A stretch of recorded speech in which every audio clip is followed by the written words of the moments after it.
जय Hind dear student, welcome to online class of Shri Ram public school. Dear student, मैं अल्पना पांडे आज आप लोग को आपकी पाठ्य पुस्तक बसंत भाग 3 का पाठ 7 पढ़ाएंगे, जिसके लेखक हैं हजारी प्रसाद द्विवेदी। इस पाठ को शुरू करने से पहले मैं आप लोग को बता दूं कि मैं अपने पहले के वीडियो में इस पाठ के लेखक के हजारी प्रसाद द्विवेदी का जीवन परिचय तथा इस पाठ के पहले पेज का व्याख्या आप लोग को बता चुकी हूँ, जो यहाँ पे संक्षिप्त रूप से मैं आज आप लोग को फिर एक बार बता दे रही हूँ। तो इस पाठ में लेखक ने कहा है कि उसका मन कभी कभी निराश हो जाता है, क्योंकि वह समाचार पत्र में ठगी, डकैती, चोरी और तस्करी और भ्रष्टाचार के समाचार पढ़ता है और समाचार पत्र को पढ़कर उसका मन उदास भी हो जाता है और वह उसे लगता है कि समाज में कोई भी ईमानदार आदमी नहीं रह गया है। चारों तरफ बुराई ही बुराई बची है। हर व्यक्ति कानून को अपने हाथ में लेकर बेईमानी और भ्रष्टाचार कर रहा है। ठीक है, फिर लेखक को लगता है कि एक व्यक्ति दूसरे व्यक्ति को शक की नज़र से देखता है, क्योंकि उसे उस पर विश्वास रही नहीं गया है और जो जितने ऊंचे पद पर होता है हम उस पर उतना ही विश्वास नहीं कर सकते हैं। ठीक है, लेखक आगे कह रहा है कि लोगों की आदत हो गई कि व्यक्ति में बुराई खोजने की, उसमें से अच्छाई देखने का नज़रिया ही जैसे लगता है समाप्त हो गया है। आगे लेखक कह रहा है उसके द्वारा किए गए अच्छे काम को ध्यान में ना रखकर उसमें अवगुणों का विशेष ध्यान देते हैं लोग। ठीक है, फिर लेखक ने जो है कहा है कि जो है क्या यही भारतवर्ष है जिसकी कल्पना हमारे महान नेताओं ने की थी, एक प्रश्न के रूप में कहा था, जिसका सपना गंगाधर तिलक और महात्मा गांधी ने देखा था। ठीक है, वह कह रहा है कि जो है क्या यही एक आर्य समाज, द्रविड़ समाज और हिंदू और मुसलमान सब भाई भाई की तरह रहते थे, ये वही भारत देश है। यूरोपीय और भारतीय परंपराओं की, उनके आदर्शों की मिलन भूमि भारत थी। ठीक है, लेखक को अब भी इस बात पर विश्वास नहीं होता है कि वही भारत है, गांधी का भारत, तिलक का भारत। उन्हें अभी भी विश्वास नहीं कि ऐसे महान भारत की जो संस्कृति है, सभ्यता, वो बची रहेगी, उसका सम्मान बना रहेगा, जो हमारी ऋषि मुनियों ने सपना देखा था। भारत को कैसा है और आगे भी रहेगा। उसे लगता है कि समाज में आसपास की ईमानदारी व्यक्ति पिस रहे हैं और वह समाज में पिसे जा रहे हैं, वो शोषण का शिकार होते जा रहे हैं और धोखा करने वाले लोग फल फूल रहे हैं।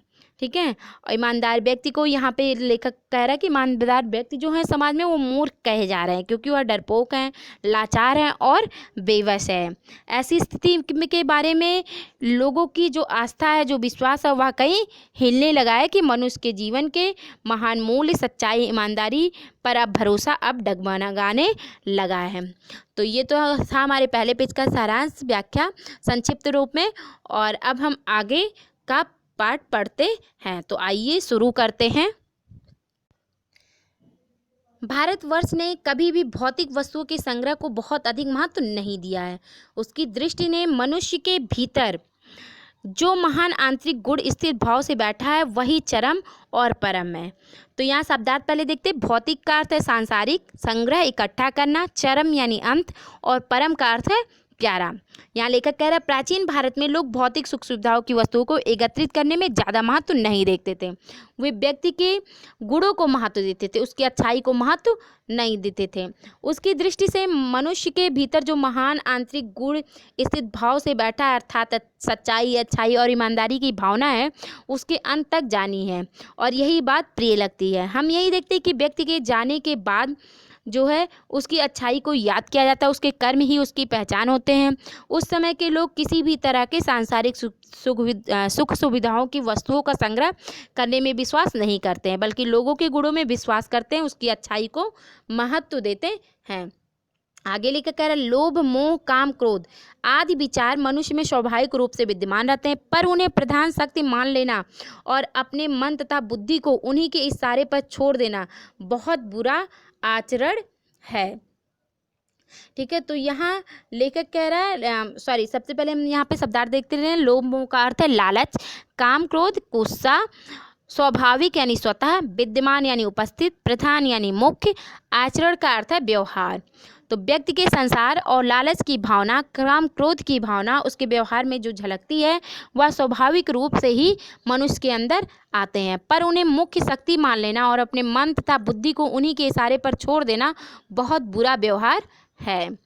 लेखक आगे कह रहे, भारतवर्ष ने कभी भी उन्हें उचित नहीं माना, उन्हें सदा संयम के बंधन से बात कर रखने का प्रयत्न किया, परंतु भूख की उपेक्षा नहीं की जा सकती, बीमार के लिए दवा की उपेक्षा नहीं की जा सकती, गुमराह को ठीक रास्ते पर ले जाने के उपायों की उपेक्षा नहीं की जा सकती।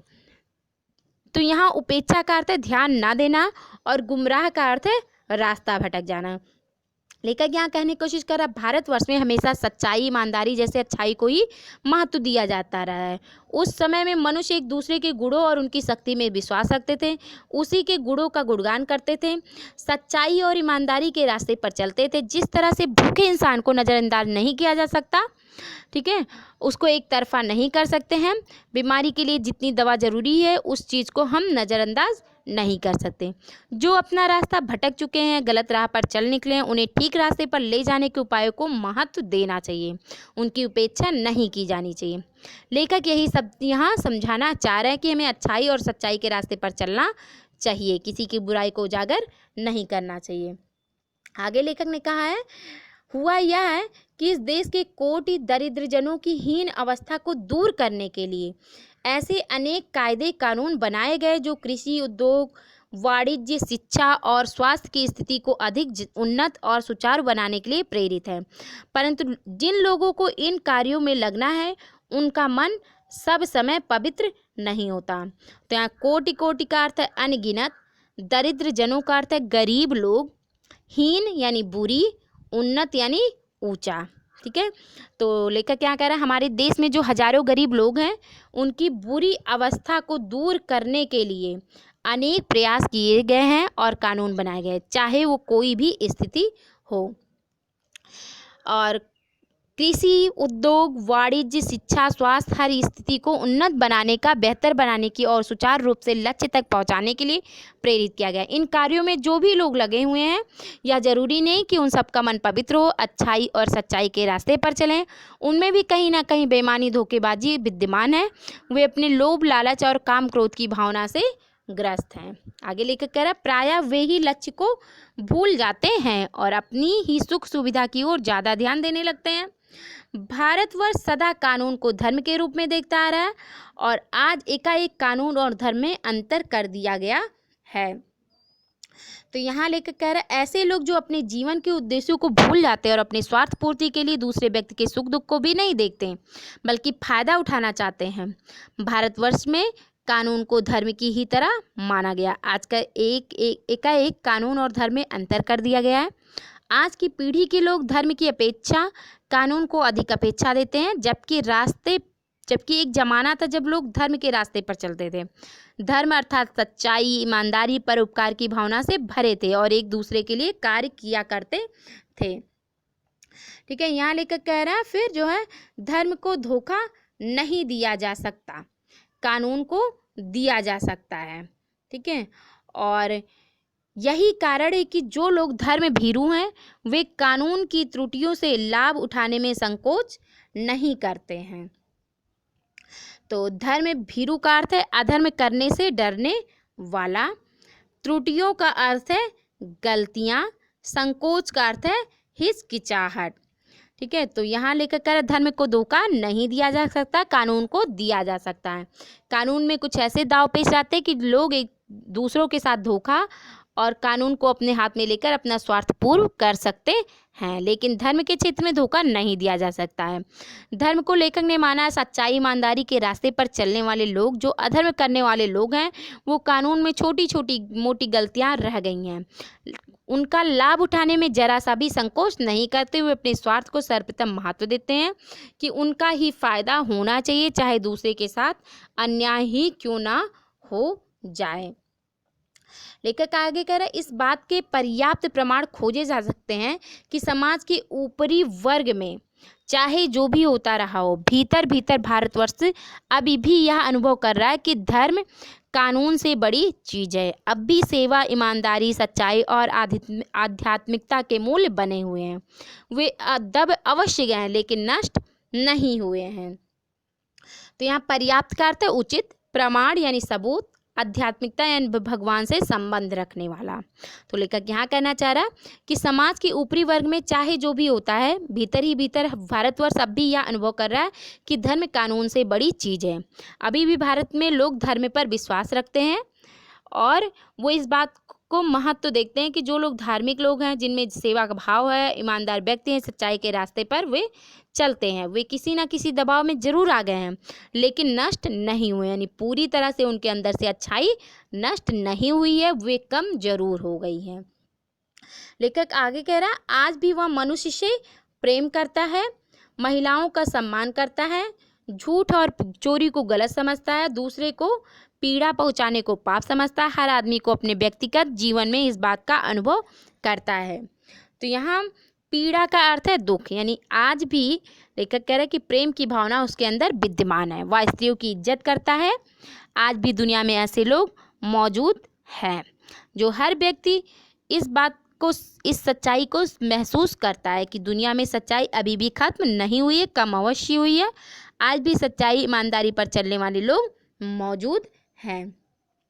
लेखक आगे कह रहा है, समाचार पत्रों में जो भ्रष्टाचार के प्रति इतना आक्रोश है वह यही साबित करता है कि हम ऐसी चीज़ों को गलत समझते हैं और समाज में उन तत्वों की प्रतिष्ठा कम करना चाहते हैं जो गलत तरीके से धन या मान संग्रह करते हैं। तो यहाँ भ्रष्टाचार का अर्थ है बुरा आचरण, आक्रोश यानी गुस्सा, प्रतिष्ठा यानी इज्जत, संग्रह यानी इकट्ठा।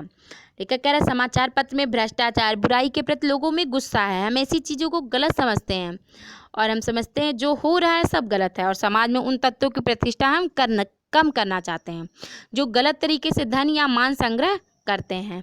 यह सब जानते हैं कि व्यक्ति के अंदर ईमानदारी, सच्चाई या अन्य गुणों का होना बहुत ही जरूरी है, यही व्यक्ति के अंत तक जाती है और इन्हीं को याद करते हैं। आगे लेकर कह रहा, दोषों का पर्दाफाश करना बहुत बुरी बात नहीं है। बुराई यह मालूम होती है कि किसी के आचरण के गलत पक्ष को उद्घाटित करके उसमें रस लिया जाता है और दोषोद्घाटन को एकमात्र कर्तव्य मान लिया जाता है। तो यहाँ पर्दाफाश का अर्थ है भेद खोलना, आचरण यानी व्यवहार, उद्घाटित यानी उजागर, दोषोद्घाटन यानी कमियों को दिखाना, एकमात्र यानी इकलौता, कर्तव्य यानी फर्ज। तो लेखक कह रहा है लोगों के द्वारा किए गए गलत कर्म और कर्मों का भेद खुलना, उनके दोषों को उजागर करना कोई बुरी बात नहीं है। लोगों को सच्चाई से अवगत होना चाहिए, उन्हें भी यह जानकारी होनी चाहिए कि किस तरह का दोष उसने किया है। बुराई तब मालूम होती है जब किसी के आचरण के गलत पक्ष को उजागर करके किसी के द्वारा किए गए व्यवहार के गलत पक्ष को आनंद लेकर उजागर करना होता है।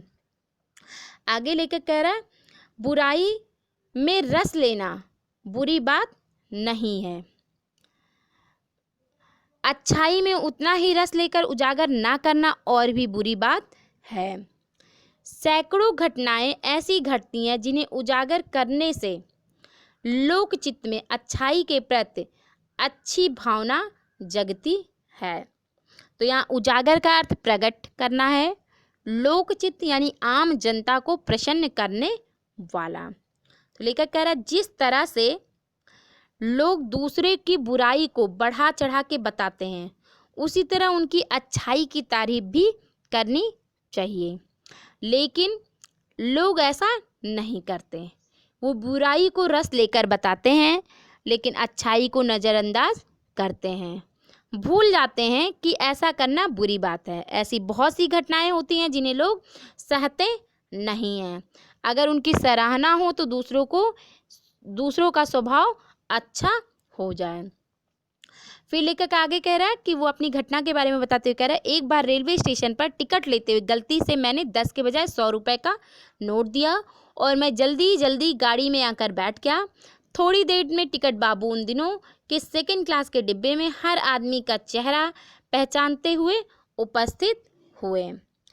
उसने मुझे पहचान लिया और बड़ी विनम्रता के साथ मेरे हाथ में 90 रुपये रख दिए और बोला यह बहुत गलती हो गई थी, आपने भी नहीं देखा, मैंने भी नहीं देखा। उसके चेहरे पर विचित्र संतोष की गरिमा थी और मैं चकित रह गया था। तो यहाँ उपस्थित का अर्थ हाजिर, यानी एक बार लेखक रेल के द्वारा कहीं जा रहा था उसने उतार दिया है। जब लेखक रेलवे स्टेशन पर पहुंचे तो उन्होंने टिकट ली तो गलती से 10 रुपए के बजाय 100 का नोट दे दिया और जाकर डिब्बे में बैठ गया। लेकिन टिकट बाबू को बेचैनी होने लगी और वह हर डिब्बे में लेखक को ढूंढते हुए देख रहा था कि वह कहाँ है, ताकि वह उनके पैसे लौटा सके। उनका चेहरा पहचानते हुए वो उपस्थित हो गए। यहाँ पे एक शब्द दिया बच्चों, विनम्र, विनम्रता। तो विनम्रता का अर्थ है शालीनता, विचित्र यानी अनोखा, संतोष यानी तसल्ली, चकित यानी हैरान। लेखक कह रहा है एक बार टिकट बाबू ने उन्हें जो है पहचान लिया और टिकट बाबू एक बहुत ईमानदार व्यक्ति थे। रखने को तो 90 रुपये रख लेते हैं, लेकिन जो है लेखक को तो वह याद भी नहीं था कि उन्होंने कितने पैसे दिए हैं। लेकिन वह एक सच्चा और ईमानदार व्यक्ति था, इसलिए उसने उनके पैसे लौटाने चाहे और 90 रुपये उसने वापस कर दिए। तब जाकर उसे संतोष हुआ कि उसने किसी के पैसे ऐसे ही नहीं रखे हैं। लेखक समाचार पत्रों में देखते थे तो उससे ऐसा लगता था कि समाज में सच्चाई और ईमानदारी कहीं बची नहीं है, और यहाँ पर टिकट बाबू का व्यवहार देखकर उन्हें विश्वास हुआ कि सच्चाई और ईमानदारी अभी भी बची हुई है, इसलिए वह हैरान हुए। बच्चों आज बस यहीं तक हम पढ़ेंगे, इसके आगे का हम अपने नेक्स्ट वीडियो में पढ़ेंगे। Thank you and have a nice day.